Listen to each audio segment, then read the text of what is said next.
అది కూడా ప్రార్థన ద్వారా వాళ్ళు ఆత్మతో నింపబడాలి. దయచేసి అపోస్తుల కార్యములు 2వ అధ్యాయం మొదటి 4 వచనాలను మనము చదివినట్లయితే, అపోస్తుల కార్యములు 2వ అధ్యాయం మొదటి నుంచి 4 వచనాలు మనము చదివినట్లయితే, పెంతెకొస్తు పండగ దినము వచ్చినప్పుడు అందరూ ఒక చోట కూడి ఉండేది. అప్పుడు వేగముగా వీచు బలమైన గాలి వంటి యొక్క ధ్వని ఆకాశము నుండి అకస్మాత్తుగా వారు కూర్చుండి ఉన్న ఇల్లంతా నిండెను.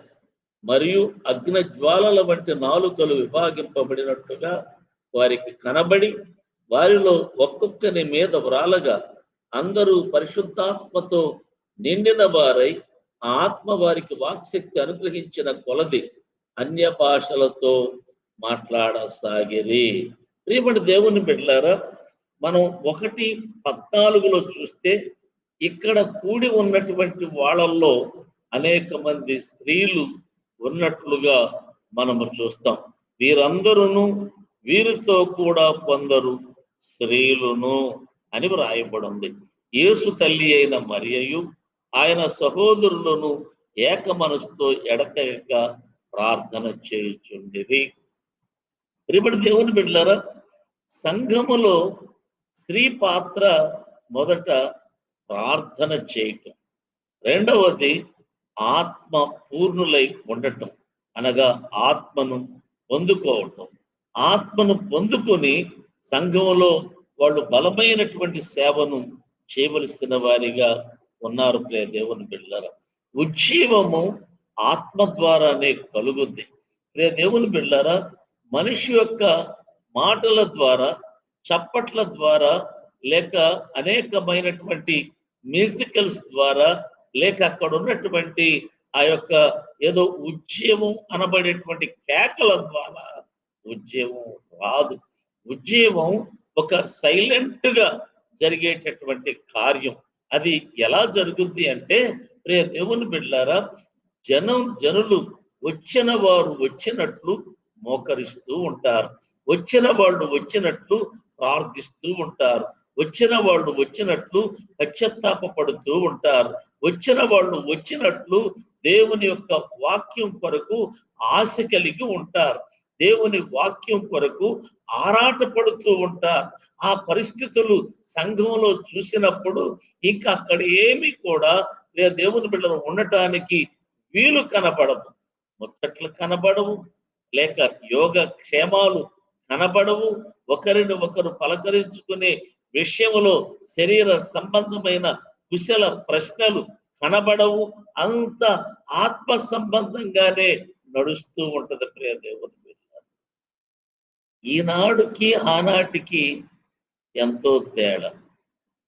ఈనాడు స్త్రీలు ఎక్కువగా సంఘంలోకి వచ్చిన దగ్గర నుండి ముచ్చట్లే ముచ్చట్లు, లోక సంబంధమైన ముచ్చట్లు. నేను విమర్శిస్తున్నానని మీరు అనుకోరాదు.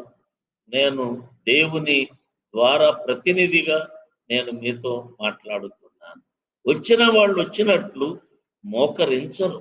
ఈ రోజుల్లో చూస్తున్నాం, మొట్టమొదటిగా ఒక 2-3 వచ్చారనుకోండి, వాళ్ళు వచ్చి మోకరించి రాబోయే వారి కొరకు ప్రార్థిస్తురా, లేక దేవుని సేవకుని యొక్క నడిపింపు కొరకు ప్రార్థన చేస్తారా అంటే, ప్రియ దేవుని బిడ్డరా, అది లేదు. పైగా వచ్చేవాళ్ళు కూడా క్రమమైన టైంకు రారు. వాళ్ళు ఎప్పుడో ఒకప్పుడు వెళ్ళకపోతామా, లేకపోతామా, అయిపోయే టయానికల్లా చేరుకోలేకపోతామా, కానుకేసే టయానికైనా వెళ్ళలేకపోతామా అన్నటువంటి విధానముతో వచ్చేవాళ్ళు మరికొందరు. దేవుని బిడ్డలారా, ఈ ఆసక్తి అనేటువంటిది లేనప్పుడు ఉజ్జీవం సంఘములో ఉండదు. ప్రియ దేవుని బిడ్డలారా, ఇప్పుడు మనం చూసే జన సందోహాన్ని మనం ఉజ్జీవము అంటానికి వీలు లేదు. సంఘం కిటకిటలాడుతుంటే, ప్రియ దేవుని బిడ్డలారా, జనం అక్కడ ఎంతో మంది గుంపులుగా కూడుతూ ఉంటే అక్కడ ఉజ్జీవం ఉంది, అనుకుంటే భ్రమే. దేవుని పిల్లరా, అక్కడ ఏముంది అని ఆలోచించాలి. అక్కడ దేవుని కార్యాలు ఏమున్నాయి, ఎలాంటి కార్యాలు ఉన్నాయి, రక్షణ కార్యాలు ఉన్నాయా? దేవుని పిల్లరా, అక్కడ స్తబ్దంగా ఉన్నటువంటి శబ్దం కనపడుతూ ఉందా?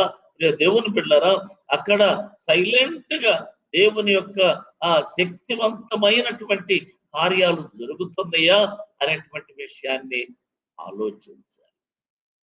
అలా కొన్ని సంవత్సరాలు కొన్ని సంఘాలలో అలాంటి ఉద్యమం వచ్చింది. ఈ బెతెస్దాకు కూడా అలాంటి ఉద్యమమే ప్రారంభ దినాలలో కలిగింది.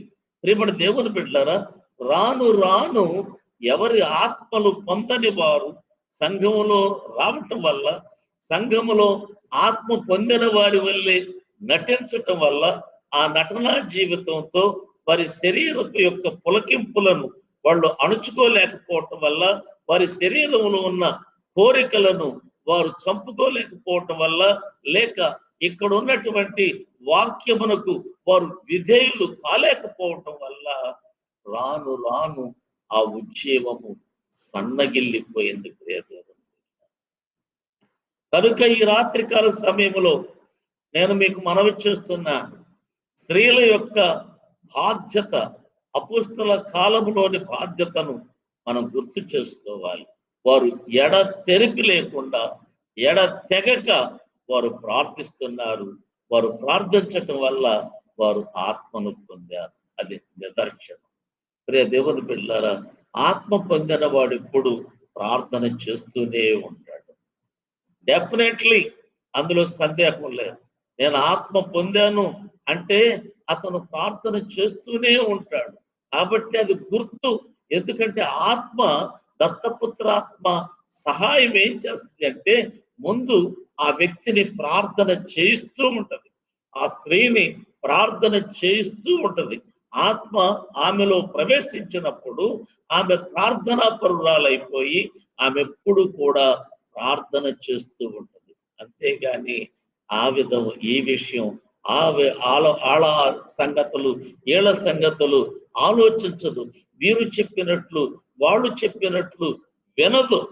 దేవుని పెట్టారు. లేక ఆమె ఒకరి ఉద్దేశాన్ని బట్టి ఆమె నడవటానికి ప్రయత్నం చేయదు. ఎందుకంటే ఆమె ప్రార్థన ఆత్మ ద్వారా చేస్తుంది కనుక ఆత్మ అనేక సంగతులను ఆమెకు బయలుపరుచుతారు. ఆత్మ ద్వారా బయలుపరచబడి ఆ ప్రకారంగా జీవిస్తుంది. అప్పుడు సంఘములో ఉద్యమం అనేది రగులుతా ఉంటది. రేపటి దేవుని బిడ్డలారా, మీరు ఆలోచించాలి ఈ రాత్రికాల సమయంలో. రెండవది ఏం కావాలి అని అంటే దేవుని బిడ్డలారా, మీరు ప్రవచించేవారై ఉండాలి. అంటే దేవుని బిడ్డలారా, ప్రవచనము అంటే మనం చాలా మందిని చాలా రీతులుగా అనుకుంటూ ఉంటాం. దేవుని బిడ్డలారా, ప్రవచనాలంటే ఏదో సోది చెప్పటం కాదు. నీ కొడుకు పెళ్ళవుద్ది, నీ కూతురుకు ఉద్యోగం వస్తుంది, మీకు ఇల్లు కట్టుకుంటారు, లేకపోతే ఏదో ఇదో జరుగుద్ది అని చెప్పటం అది సోది, లేకపోతే జ్యోతిష్యం అని అనాలి. ప్రవచనం అంటే దేవుని బిడ్డలారా, దేవుని వాక్యం ఏమని మాట్లాడుతుందంటే ప్రకటన గ్రంథం 1వ అధ్యాయంలో 3వ వచనములో ఈ ప్రవచన వాక్యములను చదువువాడు, వినువాడు ధన్యుడు అని వ్రాయబడి ఉంది. దేవుని బిడ్డలారా, ప్రవచన వాక్యం అంటే వాక్యము ద్వారా ప్రవచించటం అంటే చెప్పటం అన్నమాట. వాక్యం ఏం చెప్తుందో దానిని చెప్పాలి. ఇవాళ స్త్రీలు దేవుని బిడ్డలు చాలా మంది గద్దె మీద కూర్చున్నట్టు కూర్చుంటున్నారు, గద్దెలను ఏర్పాటు చేసుకుంటున్నారు, ఏమేమిటో చెప్తూ ఉన్నారు. రేపటి దేవుని బిడ్డలారా, దేవతల చెప్పినట్లుగా చెప్తున్నారా, లేక దేవుడు చెప్పినట్లుగా చెప్తున్నారా? దేవుడు ప్రవచన వాక్యాన్ని మనకి ఇచ్చాడు. దేవుని బిడ్డలారా, ఆయన ప్రవచనం ఏమిటంటే ఇదిగో ఈ కాలంలో ఈ పరిస్థితుల్లో ఇది రాబోతుంది, లేక ఇది జరగబోతుంది, కాబట్టి మీరు మేల్కొనండి, లేక మీరు ప్రార్థన చేయండి. ఇదిగో ఈ పాపము మీ మధ్యలో నివసిస్తుంది. దేవునికి విరోధమైనటువంటి కార్యాలు మీ మధ్యలో జరుగుతున్నాయి. లేక రహస్యంగా అయినా ఈ సంఘములో జరుగుతున్నాయి. కాబట్టి వాటిని మీరు ఖండించండి, ప్రవచించండి అని చెప్తాడు దేవుడు.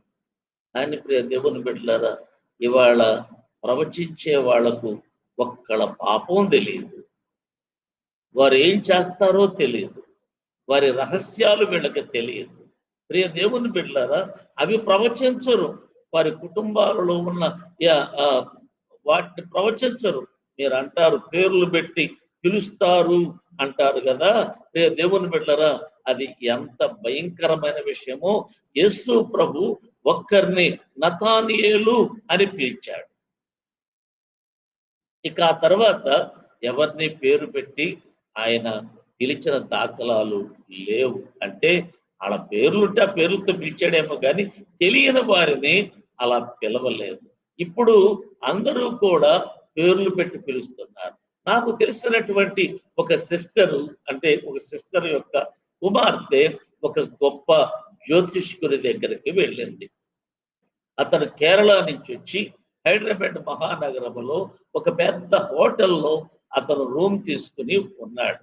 అంటే పెద్ద హోటల్లో రూమ్ తీసుకున్నాడంటే చాలా పెద్ద గొప్ప ప్రవచనకర్తే అని పేరు అతనికి ఉంది. ఈ పాప వెంటనే ఆయన ఏం చెప్తాడో అనే ఆశతో, క్రైస్తవురాలు కుమార్తె, ఆమె కూడా ఎన్నోసార్లు చర్చికి వెళ్ళిన వ్యక్తి, ఇవాళ అదృష్టాలు పరిశీలించుకోవటం, ఎవరన్నా చెప్పే వండర్స్ గురించి ఆశపడటం ఎక్కువైపోయింది. ఆమె వెళ్ళింది. గుమ్మంలో ఉండటంలోనే ఆయన పేరు పెట్టి పిలిచాడట. కమిన్ అని పేరు పెట్టి పిలిచాడట. పిలవటమే కాదు, వాళ్ళ అమ్మేం పని చేస్తో, వాళ్ళ నాన్నేం పని చేస్తాడో చెప్పాడంట. ఇప్పుడు దేవుని బిడ్డలారా, మీరు ఆలోచించండి. వాళ్ళ నాన్న చేసే పని చెప్పాడు, వాళ్ళ అమ్మ చేసే పని అంటే డ్యూటీస్, వాళ్ళు మెడికల్ డిపార్ట్మెంట్ లో పనిచేస్తున్నారని, ఆమె పేరు ఫలానా అని ఆయన పిలిచి ఇవన్నీ చెప్పాడు. కానీ రహస్యంగా ఆమె ఏం చేస్తుందో చెప్పలేకపోయాడు. ఆమె రహస్య పాపంలో నివసిస్తుంది. రేపటి దేవుని బిడ్డలారా, ఈరోజు చాలా మంది ఇలాంటి పిచ్చి పిచ్చి పనుల్లో ఉన్నవారు ఏదో చూసుకుందాం అనుకుంటారు, వారి అదృష్టాలను పరీక్షించుకుందాం అనుకుంటారు, అసలు నా గురించి ఏమి చెబుతారో తెలుసుకుందాం అని అనుకుంటారు. వాళ్ళు చెప్పిన దాన్ని బట్టి సంతోషిస్తారు. ఆశ్చర్యపోయింది. ఇవాళ సేవకులు చెప్పటం పెద్ద విడ్డూరమా?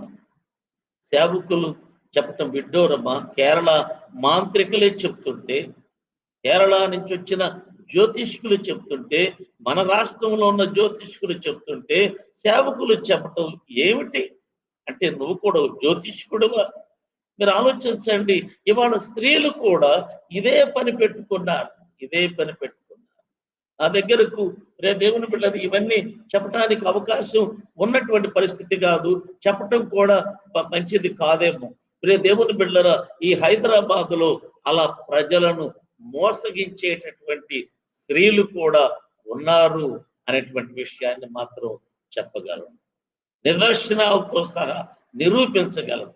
ఎందుకంటే వీళ్ళు సంఘాన్ని ఉజ్జీవింప చేసేవాళ్ళు కాదు, సంఘములో వీళ్ళు ప్రవచనకర్తలు కాదు, ప్రలోభాలు పెట్టేవాళ్ళు.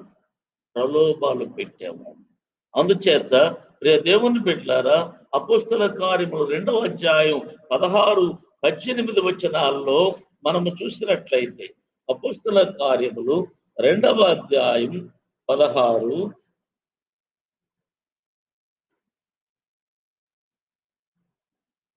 18 వచనాలు. యోవేలు ప్రవక్త ద్వారా చెప్పబడిన సంగతి ఇదే, ఏమనగా అంత్యదినముల యందు నేను మనుషులందరి మీద నా ఆత్మను కుమ్మరించెదను, మీ కుమారులను మీ కుమార్తెలను, అంటే అమ్మాయిలు కూడా స్త్రీలు కూడా అని అర్థం, ప్రవచించేదను. స్త్రీలు కూడా ప్రవచిస్తారు. 18 ఆ దినములలో నా దాసుల మీద నా దాసు రాండ్ర మీద, అంటే ఆ మగాళ్ళ మీద, ఆడవారి మీద కూడా, అయ్యగారుల మీద, అమ్మగారుల మీద కూడా, భర్తల మీద, భార్యల మీద కూడా ఆయన ఆత్మను కుమ్మరిస్తాను అని చెప్పారు. దేవుని బిడ్డ, ఏ భేదము లేదు. స్త్రీ అని పురుషుడని భేదం లేదు. అది లింగ భేదమే కానీ దేవుని ఆత్మకు మాత్రం భేదము లేదు ప్రియ దేవుని బిడ్డ. కాబట్టి మనము ఆలోచించినట్లయితే మనము ప్రవచించువారమై ఉండాలి. స్త్రీలు ప్రవచించాలి. పిచ్చి మాటలు కట్టిపెట్టి ప్రవచనాలు, దేవుని వాక్య ద్వారా ప్రవచనాలు చెప్పాలి. ఇలాంటి ప్రవచనాలు చెప్పి జీవితాలను పాడు చేసిన వారు వాళ్ళ లైఫ్ లాంగ్ బాధపడేవాడు చాలా మంది ఉన్నారు. ప్రియ దేవుని బిడ్డలారా, అది దేవుని చిత్తము కాదనే సత్యాన్ని ఎరిగి ఉండాలి. రెండవదిగా మనం గమనించినట్లయితే విశ్వాసులుగా వారు గుర్తింపబడ్డారు. దేవుని వాక్యములో మనం ఆలోచించినట్లయితే స్త్రీలు మొదట ఆత్మ పొందిన వారై ఉండాలి. ఆత్మ పొందిన వారు ప్రవచించే వారై ఉండాలి. రెండవదిగా వారు ప్రియ దేవుని బిడ్డల విశ్వాసులుగా గుర్తింపబడాలి. అంటే విశ్వాసుల పిశాసుల అంటారే ఈ రోజుల్లో. ఇవాళ ఇలాంటి పిశాసులు ఎక్కువైపోయారు సంఘాలు. విశ్వాసులుగా గుర్తింపబడటము అని అంటే ప్రియ దేవుని బిడ్డరా, అపోస్తుల కార్యములు 5వ అధ్యాయం, అపోస్తుల కార్యములు 5వ అధ్యాయము 13, 14 వచనాలను చదివినట్లయితే, కడమ వారిలో ఎవడునూ వారితో కలుసుకున్నటకు తెగింపలేదు గాని ప్రజలు వారిని గనపరుచుచుండిరి.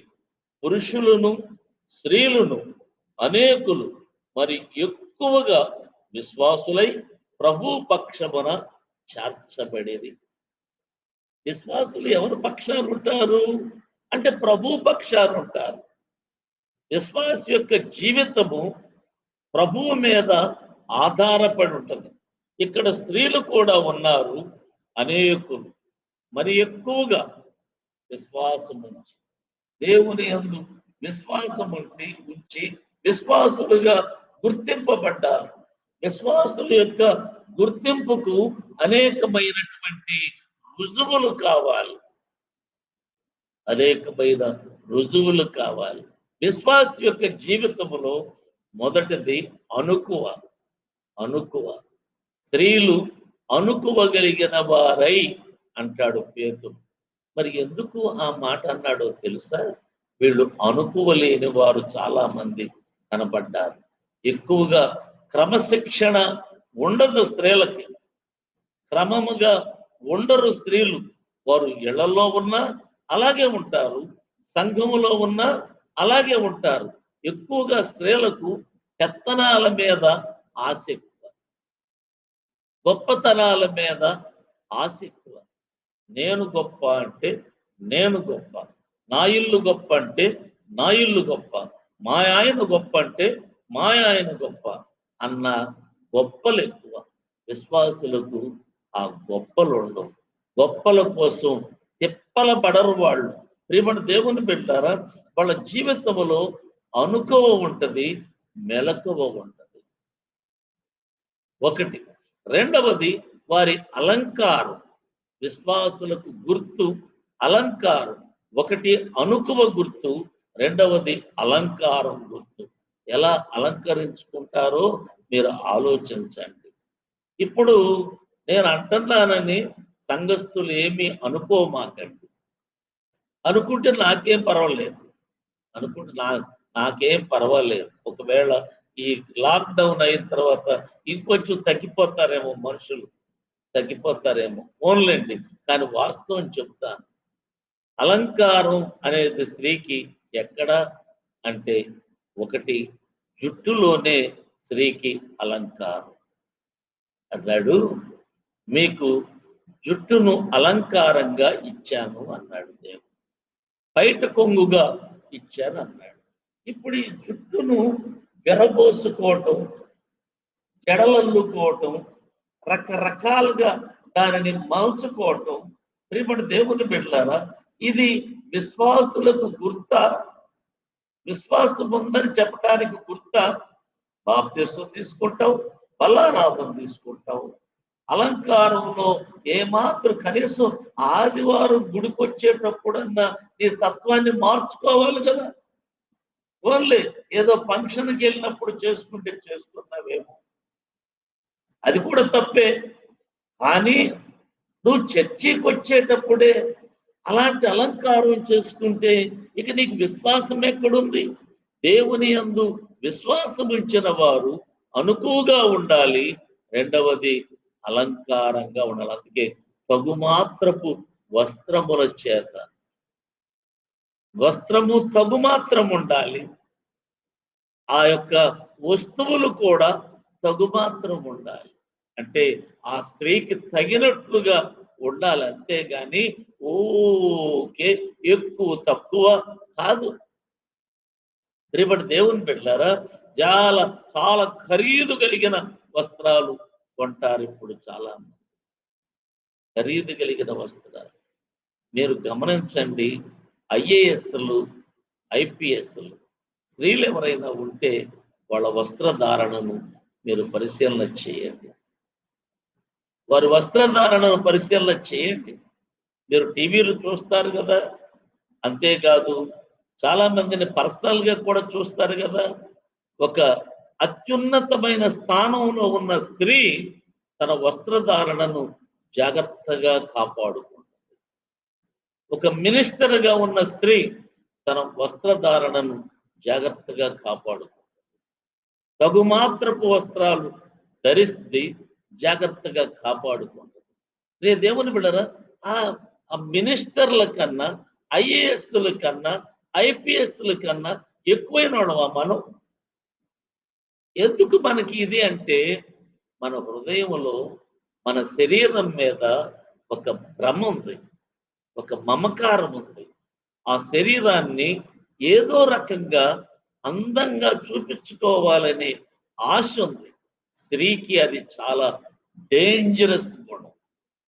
తన శరీరాన్ని అందంగా ఇతరులకు చూపించాలి అనుకోవటమే ఒక గొప్ప పాపం. అది నీ హృదయంలో ఆ తలంపు రావటమే పాపం.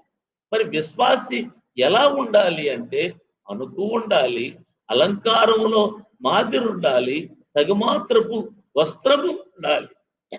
అప్పుడే వారిని విశ్వాసులు అని చెప్పగలుగుతారు.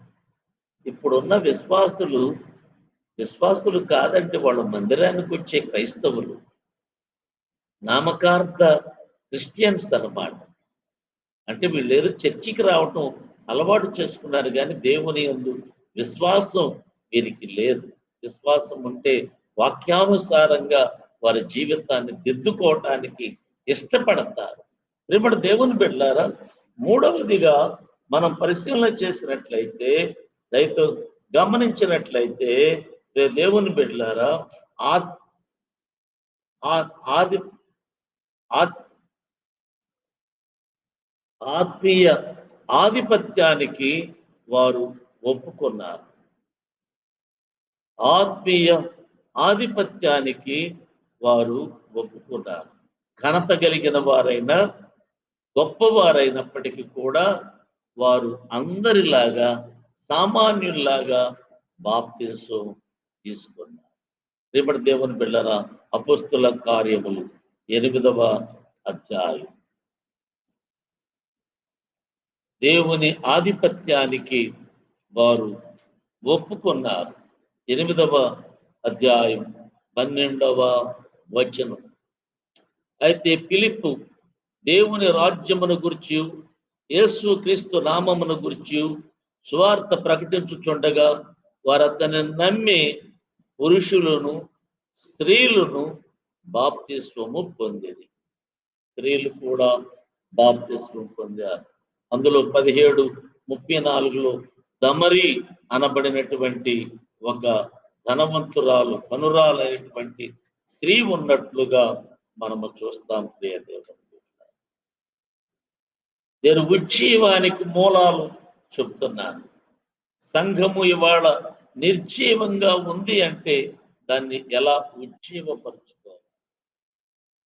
మాటలతోనా, పాస్టర్ గారి ప్రసంగాలతోనా, లేక ఎగరటం ద్వారానా, గంతులేయటం ద్వారానా, కేకలేయటం ద్వారానా?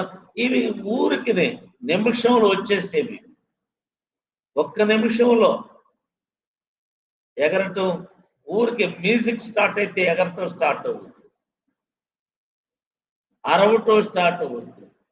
ఒక్కడు అరిస్తే ఇంకోళ్ళు అరవాలనే ఆశ వచ్చేస్తుంది. ఇలా అరవటం, లేక గెంతటం, కేకలు వేయటం, ఇది ఉజ్జీవానికి కారణం కానే కాదు. ఉజ్జీవానికి రుజువు కానే కాదు. ప్రియ దేవుని పిల్లలు, ఉజ్జీవం చాలా గంభీరంగా ఉంటుంది. ఆ గంభీరత స్త్రీలు తీసుకొచ్చారు ఆనాడు సంఘాల్లో. స్త్రీలు బాప్తిసం పొందారు. దేవుని బిడ్డలారా, 4వదిగా ఆత్మల రక్షణ కొరకై తమ్మును తాము అర్పించుకున్నారు. వింటున్నారా? వింటున్నారా? ఎక్కడండి ఇప్పుడు విశ్వాసులకి వాళ్ళ కుటుంబాలని సరి చేసుకోలేని పరిస్థితులు అయితే ఆత్మలు ఎక్కడ సంపాదిస్తారండి వీళ్ళు? ఒక్క ఆత్మను ఎందుకు చెప్తున్నానంటే, అపోస్తల కార్యములు 8వ అధ్యాయం 3-4 వచనాలలో దేవుని బిడ్డలారా, పౌలు ఇంటింట జొచ్చి పురుషులను స్త్రీలను కూడా ఈడ్చుకుని పోయి చెరసాలలో వేయించి సంఘమును పాడు చేయించు. అంటే ప్రియ దేవుని బిడ్డలారా, స్త్రీలు ఆత్మలు సంపాదిస్తున్నారు. దాని మీద కోపం పౌలు సౌలుగా ఉన్నప్పుడు ఎవరెవరు యేసు క్రీస్తును ప్రకటిస్తున్నారో, ఎవరెవరు యేసుకు సాక్షులుగా ఉన్నారో, ఎవరెవరు యేసు దగ్గరకు మనుషులను నడిపిస్తున్నారో వారందరినీ కూడా చంపటానికి తాకీదులు పొందాడు. ఇంటింట చొచ్చాడు. స్త్రీలను పురుషులను కూడా పట్టుకెళ్ళాడంటే స్త్రీలు కూడా ఆధ్యాత్మిక శక్తి కలిగిన వారై ఆత్మల రక్షణ కొరకు వాళ్ళు పనిచేస్తా ఉన్నారు. మీరు వండుకోవటం తినటం, వండుకోవటం తినటం, వండుకోవటం తినటం అంతే. ఇళ్లలో ఉన్న వాళ్ళు అంతే. ఎన్ని రకాల వెసులుబాట్లు వచ్చినాయో స్త్రీలకు. ఇదివరకు రోటి పచ్చడి చేయాల్సి వచ్చేది, ఇవాళ మిక్సీలో పచ్చడి చేసుకుంటున్నారు. ఇటువరకు ఒక 10 నిమిషాలు 15 నిమిషాలు పప్పు ఉడకబెట్టాల్సి వచ్చేది, ఇప్పుడు కుక్కర్లో ఉడకబెట్టుకుంటున్నాం. ఇదివరకు బట్టల్ని ఉతకాల్సి వచ్చేది, ఇప్పుడు మిషన్లో వేసేస్తున్నాం. అన్ని టైం సేవ్ అయ్యే పనులే వచ్చినాయి, మిషన్లు వచ్చాయి. ఈ టైం ఎక్కడికి వెళ్తుంది? ఏమైపోతుంది? ఈ టైం ఏమైపోతుంది? ఆ రోజుల్లో ఇవేమీ లేవు. పొయ్యి మీద వంట చేయాలి, ఆ పొయ్యి మండక ఊది ఊది ఊది బండించి వంట చేయాలి. ఇప్పుడు గ్యాస్ వచ్చేసింది, పొయ్యి వెలిగించాల్సిన పని లేదు, గ్యాస్ ఊరికి తిప్పితే వెలుగుతుంది. ఏమైంది ఆ సమయం అంతా? సీరియల్కు, సినిమాకు, టీవీకో, ముచ్చట్లకో, ఆ ఇంటమ్మతో ఈ ఇంటమ్మతో దేవుని బిడ్డలారా మాట్లాడుకోవటకు సరిపోతుంది మిగిలిన సమయం. ఆ మిగిల్చుకునే సమయం వాటికి ఉపయోగపడకూడదు. నువ్వు ఒక విశ్వాసురాలుగా తగిన పని కాదది. అయితే ఆత్మలకు సాక్షిగా నిలబడు. యేసు క్రీస్తుని గురించి ఒక్కరికైనా చెప్పు. ఎందుకంటే నువ్వు స్వతంత్రంగా ఎవరింటికైనా వెళ్ళగలవు. పురుషుడు వెళ్ళలేడు కానీ స్త్రీ వెళ్ళగలదు. ఏ ఇంటికైనా వెళ్ళగలదు. ప్రియ దేవుని బిడ్డలారా, స్త్రీని అభ్యంతరపరిచేవారు ఉండరు. అపనిందలు వేస్తే వేస్తారేమో. క్రీస్తు కొరకు నిందింపబడటం అది ఉత్తమమైనటువంటి విషయమే, మీరు ధన్యులే. కానీ అభ్యంతరం మాత్రం పరచలేదు. కాబట్టి మీకు చాలా సులువు. దేవుని స్వార్థ చెప్పటం సులువు, కరపత్రాలు ఇవ్వటం సులువు, దేవుని సాక్ష్యం చెప్పుకోవటం సులువు. కానీ ఈ సులువైన పద్ధతిని అనుసరించకుండా సోమరులుగా, నిష్ఫలులుగా,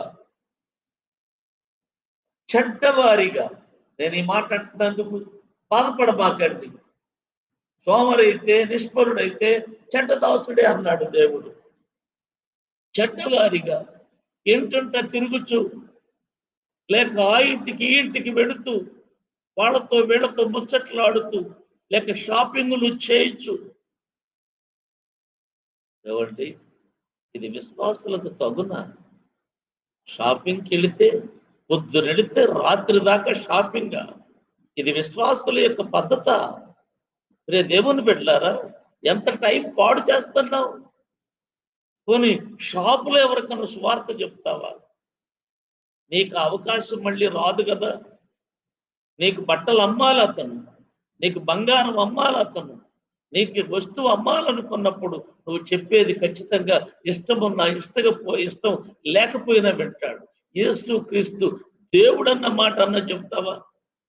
అలా అంటే వాళ్ళు ఒక రకంగా చూస్తారు. ఎందుకు తెలుసా? యేసు ప్రభు దేవుడైతే ఏంటి ఎన్ని చీరలు తెరుతుంది? యేసు ప్రభు దేవుడైతే ఏంటి ఈ వస్తువుల మీద ఎంత మోజుంది అని వాళ్ళు ఒక రకంగా చూస్తారని నీకు భయం. అందుకని పేరు కూడా ఎత్తవు అక్కడ. యేసు ప్రభు పేరు కూడా ఎత్తవు. నువ్వు విశ్వాసివా?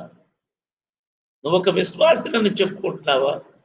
గుడికి వచ్చినంత మాత్రాన, కానుకలు ఇచ్చినంత మాత్రాన విశ్వాసం అయిపోతావు అనుకుంటున్నావా? ఇంకా నువ్వు వినవలసినవి చాలా ఉన్నాయి. పాత నిబంధన భక్తుల దగ్గరికి వెళితే, ఆ స్త్రీల దగ్గరికి వెళితే నువ్వెన్నో భయంకరమైన మాటలు వినాల్సిన పరిస్థితులు వస్తాయి. సంఘానికి ఉజ్జీవం కలిగించాల్సిన నీవు నిర్జీవాన్ని తెచ్చి పెడుతున్నావు. నిష్ఫలమైనటువంటి సంఘంగా మార్చేస్తున్నావు. సేవకుడు ఏం చేయగలుగుతాడు? సేవకుడు, సేవకురాలు మాత్రమే చేయగలిగిందా దేవుని పని? అది విస్తారమైన పని. అది విస్తారమైన పని, సామాన్యమైన పని కాదది. అది ఒకరితో ఇద్దరితో అయ్యే పని కాదు. అది విస్తారమైన పని. ఆ విస్తారమైన పనిలో నీకు కూడా పాలిస్తే, నీకు కూడా భాగం ఇస్తే దానిని నువ్వు చేయలేకపోతున్నావు. ఆలోచించాలి. ఆత్మల రక్షణ కొరకు వారిని వారు అర్పించుకున్నారు. అందుకే వారిని కూడా చెరసాలకు పాలు చేశాడు సౌలు ప్రియ దేవుడు. ఐదవదిగా వారు ప్రార్థనకు అంకితం చేసుకున్నారు. అపోస్తల కార్యములు 12వ అధ్యాయం. అపోస్తల కార్యములు 12వ అధ్యాయం. దేవుని వాక్యాన్ని గమనించినట్లయితే 12వ వచనం. ఇట్లు ఆలోచించుకొని అతడు మార్కు అను మారు పేరు గల యోహాను తల్లి అయిన మరియ ఇంటికి వచ్చాను. అక్కడ అనేకులు కూడి ప్రార్థన చేయుచుండేది. ఈ మాట వింటున్నప్పుడు నిజమైన విశ్వాసురాలైన స్త్రీకి గుండె బద్దలవుతుంది. నీ ఇంటిలో ప్రార్థన ఉందా? నీ ఇంటి వారి వరకన్నా ఉందా? కనీసం అనేకులు కూడి ప్రార్థిస్తున్నారంట. అక్కడ ఎక్కడెక్కడ వాళ్ళు వచ్చారు, ఏ ఇంటి వాళ్ళు వచ్చారు. ఈమె ప్రార్థన చేసే తల్లి, ఈమె ప్రార్థన నేర్పుద్ది, ఈమె మన కోసం ప్రార్థన చేస్తుంది, మనం కూడా ప్రార్థన చేద్దాం అని ఆ ఇంటికి వెళ్ళారంట చాలా మంది. పేతురు కూడా చూడండి, చెరసాల నుంచి బయటికి రావటంలోనే డైరెక్ట్ గా ప్రార్థన చేసే వారింటికే వెళ్ళాడు ఆయన. స్త్రీలు అక్కడ ప్రార్థన చేస్తున్నారు. మరియా, దేవుని బిడ్డల మరియా ఇంటికి వచ్చాను, అక్కడ ప్రార్థన చేస్తున్నారు. 17వ వచనం.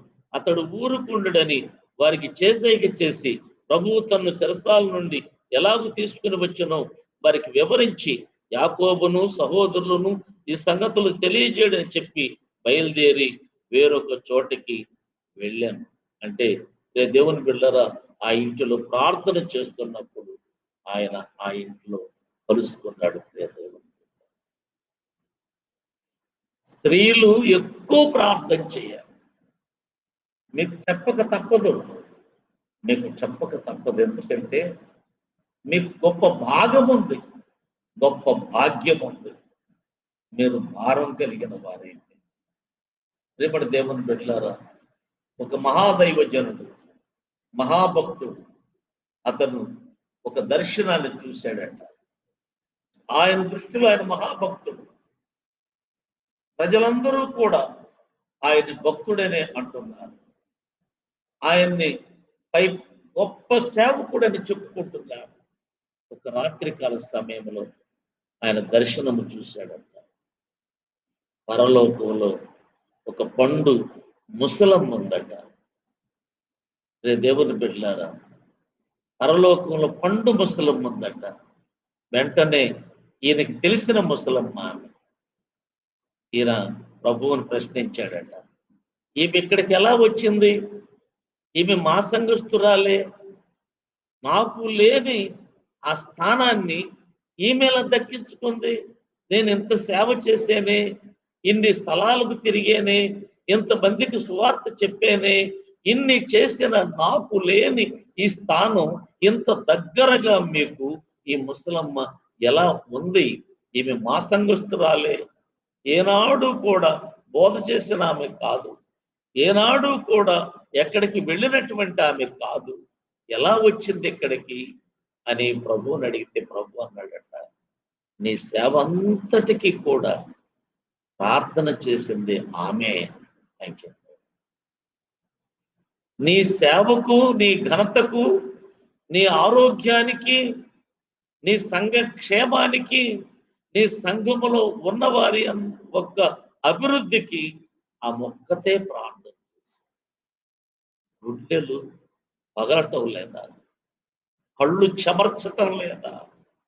ఒక వృద్ధురాలు ఆ సంఘం కొరకు ప్రార్థిస్తే దేవుని సమక్షమన ఆమెకున్న ఘనత ఏమి? సిగ్గుపడ్డాడట. తెల్లారి పొద్దున్నే లేవటంలోనే సిగ్గుపడి అజ్ఞాతంగా ఉన్న స్త్రీలు ఎంత గొప్పవారో, సంఘములో పండు ముదుసలైనా ఏమీ చేయలేకపోయినా, సాప కూడా వేయలేకపోయినా, ప్రభువా ప్రభువా నా సంఘాన్ని దీవించు ప్రభువా, నా సంఘాన్ని అభివృద్ధి పరచు ప్రభువా, నా సంఘ సేవకుని. ఆగిపోయిందమ్మ బ్యాటరీ లో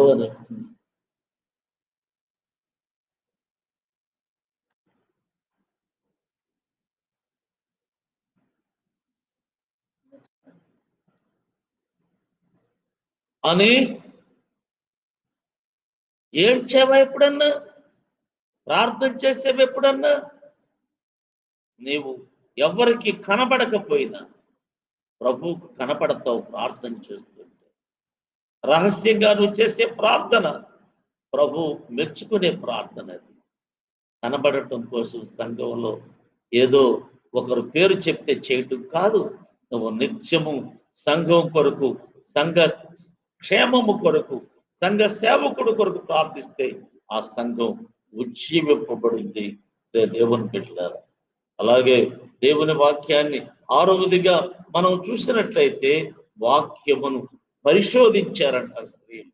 అపోస్తల కార్యములు 17వ అధ్యాయం. అపోస్తల కార్యములు 17వ అధ్యాయం 11వ వచనము 12వ వచనము. ప్రియ దేవుని బిడ్డ, వీరు ఏథెన్సులో దెస్సలోనికలో ఉన్న వారి కంటే గనులై ఉండేది కనుక ఆసక్తితో వాక్యమును అంగీకరించి పౌలును శీలయును చెప్పిన సంగతులు అలా ఉన్నవో లేవో అని ప్రతిదినము లేఖనములను పరిశోధించుచు వచ్చిరి. అందుచేత వారిలో అనేకులను ఘనత గల గ్రీసు దేశస్తులైన స్త్రీలలోను పురుషులలోను చాలా మంది విశ్వసించిరి. పరిశోధించారంట వాక్యాన్ని. పిచ్చమ్మలారా, పరిగెట్టమాకండి. ఎవరు ఏది చెబితే అది భుజాన వేసుకొచ్చి అబ్బో భలే చెప్పాడు అని చెప్పమాకండి. ఫలానా పాస్టర్ గారు ఏం చెప్పాడు అని చెప్పమాకండి. పరిశీలించండి. వాక్యం అలా ఉందా? వాక్యములో కల్పనా కథలు ఉంటాయా? వాక్యములో పిట్ట కథలు ఉంటాయా? వాక్యములో తీయని మాటలు ఉంటాయా? వాక్యములో వంకర మాటలు ఉంటాయా? వాక్యములో వంచన మాటలు ఉంటాయా? ఇవేమి వినియోగించలేదు నేను అంటాడు పౌలు. మరి ఇప్పుడు నువ్వు వాటినే కదా భుజాన్ని వేసుకునేది, వాటినే కదా చెవులార విందు, వీణుల విందు. వాళ్ళు చెప్తుంటే చిలక మాట్లాడినట్టుంటుంటే చక్కగా విని, నువ్వు విన్నది కాకుండా బయటికి వచ్చి సీరియల్ చెప్పినట్లుగా వచ్చిన వాళ్ళకి అందరికీ అవే చెప్తాం. యేసు క్రీస్తు గురించి చెప్పడానికి ఏమి ఉండదు.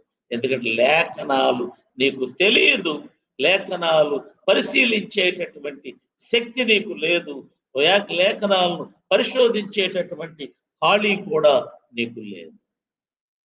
వాళ్ళు లేఖనాలను పరిశోధించారంట, పరిశీలించారంట. కాబట్టి నిజమైన వాక్యము కలిగిన సంఘముగా వారున్న సంఘం ఎదిగింది. ధనులైన గ్రీసు దేశస్తులు కూడా మార్పు చెందారు. 7వదిగా ప్రియ దేవుని బిడ్డలారా, సహకారులు. వారు అతిథి సత్కారులు.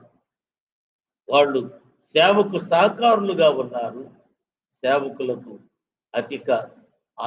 అతిథి సత్కారులుగా ఉన్నారు. అపోస్తల కార్యములు 16వ అధ్యాయం. అపోస్తల కార్యములు 16వ అధ్యాయం 15వ వచనం. ఆమె ఇంటి వారును బాప్తిస్మం పొందినప్పుడు ఆమె, నేను ప్రభువునందు విశ్వాసము గలదానని మీరు ఎంచితే నా ఇంటికి వచ్చి ఉండుడని వేడుకొని మమ్మను బలవంతం చేశారు. ఏమండి, మీరు వింటున్నారా? జాగ్రత్తగా వింటున్నారా? మీ స్థితి ఏమిటో మీకు అర్థమవుతుందా? మీరు ఇప్పుడు సంఘంలో ఏ స్థితిలో ఉన్నారో అర్థమవుతుందా? ఈమె ఇంటిలో ప్రియ దేవుని బిడ్డలారా, ఇంటి వారందరూ కూడా బాప్తిస్మం పొందారంట. ప్రియ దేవుని బిడ్డలారా, ఆమె అంటూ ఉంది, ప్రభువునందు విశ్వాసము గలదానైతే అని ఎంచితే మీరు నా ఇంటికి రండి, నేను బాప్తిస్మం పొందానని, నాకు విశ్వాసం ఉందని మీకు అర్థమైతే నా ఇంటికి రండి, నా ఇంటిలో ఉండండి అని ఆశ్రయం ఇచ్చింది. అందులో లూదియా. ప్రియ దేవుని బిడ్డలు 16వ అధ్యాయం 40వ వచనంలో లూదియా అనే స్త్రీ, ప్రియ దేవుని బిడ్డలారా, వారి చెరసాలలో నుండి వెలుపలికి వచ్చి లూదియా ఇంటికి వెళ్ళిరి. అక్కడ సహోదరులను చూసి ఆదరించి బయలుదేరి పోయారు. జైలు నుంచి రావటంలోనే లూదియా వారిని చేర్చుకుంది. ఇలా సేవకులకు సహకారులుగా దేవుని బిడ్డలారా విశ్వాసులైన స్త్రీలు ఉన్నారు. నీవు నీ సంఘములో సహకారిగా ఉన్నావా? సహకారిగా ఉంటే నీకు ఒక టీం ఉందా? ఒక 5-6 కలిసి రోజు ఎవరినన్నా కలుసుకోగలుగుతున్నారా? లేక ఇద్దరు కలిసి ఎక్కడికన్నా వెళ్ళి సువార్త చెప్పగలుగుతున్నారా? సేవకులను ఒకవేళ మీరు చెప్పలేకపోతే చెప్పే సేవకులను ప్రోత్సహించగలుగుతున్నారా? ప్రేరేపించగలుగుతున్నారా? అంటే అది కూడా లేదు. ఆఖరిగా మనం చూసినట్లయితే అపోస్తల కార్యములు 22వ అధ్యాయం. అపోస్తల కార్యములు 22వ అధ్యాయం. స్త్రీ యొక్క స్థానాన్ని గురించి, సంఘములో స్త్రీ స్థానాన్ని గురించి నేను ఈ రాత్రికాల సమయంలో మీతో మాట్లాడుతున్నాను. 22వ అధ్యాయం 4వ వచనం. 22వ అధ్యాయం ఈ మార్గములో ఉన్న పురుషులను స్త్రీలను బంధించి చెరసాలలో వేయించుచు మరణము వరకు హింసించిరి అంటే హతసాక్షులు కూడా అయిపోయారు. ప్రాణాలను కూడా అర్పించటానికి తెగించారు. యేసుక్రీస్తు కొరకు ప్రాణం పెట్టడానికైనా ఇష్టపడ్డారు.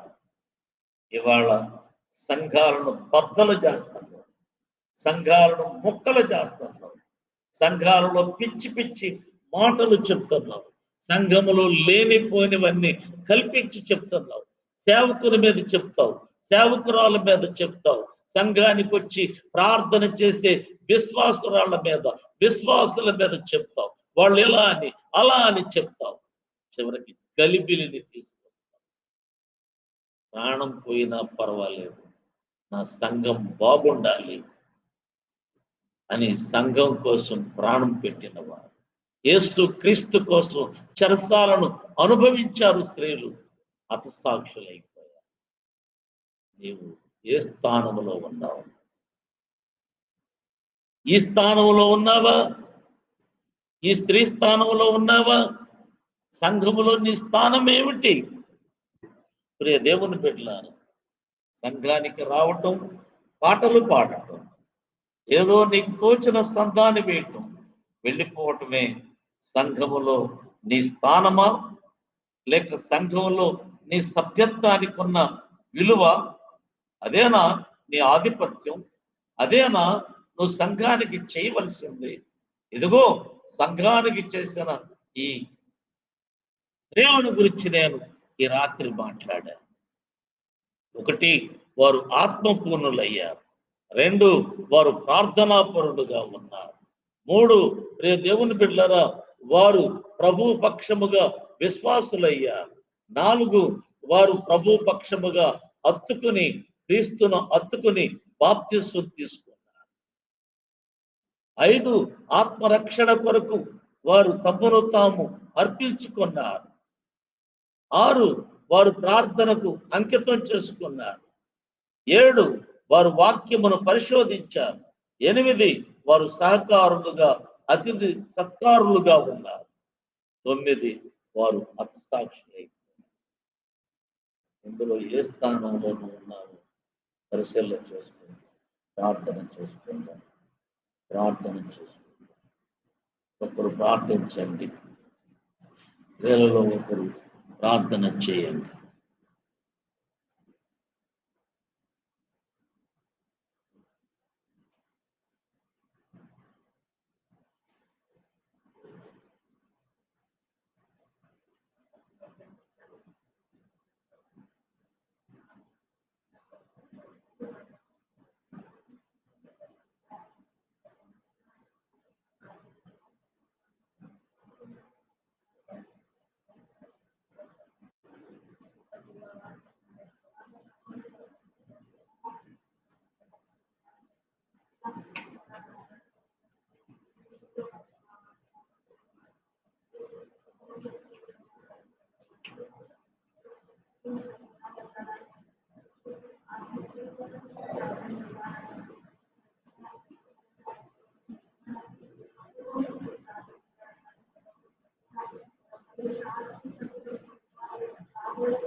పరిశుద్ధుడైన తండ్రి, ప్రేమ నమ్మకం గల పరలోకపు ప్రభువా, ఘనమైన పాదాలకు వందనాలు.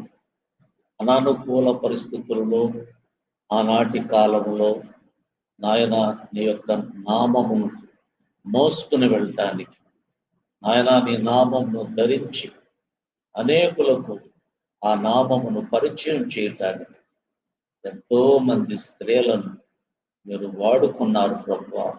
మీ పాదాలు స్తోత్రాలు. సంఘాలలో స్త్రీ యొక్క పాత్రను మరచి ఈనాడు ప్రభువా తండ్రి చాలా మంది స్త్రీలు కేవలం నిశ్శబ్దంగా మిగిలిపోతున్నారు, నిర్లక్ష్యంగా జీవిస్తున్నారు. వారి స్థానం ఏమిటో సంఘంలో గ్రహించలేకపోతున్నారు. వారికి ఏదో అధికారం ఇస్తే, వారికి ఏదో ఒక స్థానం ఇస్తే చెయ్యాలనే, కానీ వారికి దేవుని నుండి ఒక స్థానం ఉందని, దేవుడు తనకు ఒక బాధ్యతను అప్పగించాడని, సంఘము ఉజ్జీవ పడాలనేటువంటి ఆ భారము స్త్రీల మీద ఉన్నటువంటి విషయాన్ని వారు గ్రహించలేకపోతున్నారు. ఈ రాత్రి గ్రహించున్నట్లు మీ కృప దయచేయండి. వాక్యమునకు నీరు కట్టి ఫలింపచేయండి. దుష్టుడు ఎత్తుకొని పోకుండా కాపాడమని ప్రార్థిస్తున్నాను. ఈ లాక్డౌన్ తెరిచేదాకా మీ బిడ్డలను భద్రపరచండి. ఆ కరోనా చీకటి మీద ఆయన మీ పాదం మోపండి బాబు. దయగలిగిన తండ్రి, దానికి ఒక వ్యాక్సిన్ లేక మందు కనుగొనటానికి కృపను అనుగ్రహించి సహాయం చేసి మహిమ పొందమని మేమందరము కూడా కలిసి మీ సన్నిధిలో ఆరాధించడానికి, వాక్యము వినటానికి కృప దయచేయమని, ప్రతి స్త్రీని దీవించమని యేసుక్రీస్తు ప్రశస్త నామములో స్తుతించి ప్రతిమాలి వేడుకొనుచున్నాను పరమ తండ్రి. ఆమేన్. మన తండ్రి అయినటువంటి దేవుని నుండి, కుమారుడైన యేసుక్రీస్తు నుండి కృపయు కనికరము సమాధానము ఇప్పుడును ఎల్లప్పుడూను సదాకాలము కూడి ఉన్నటువంటి మనకు, ఆయన సేవిస్తూ ప్రేమిస్తున్న బిడ్డలకు, సకల పరిశుద్ధులకు తోడయుండి నడిపించును గాక. ఆమేన్. నాశనం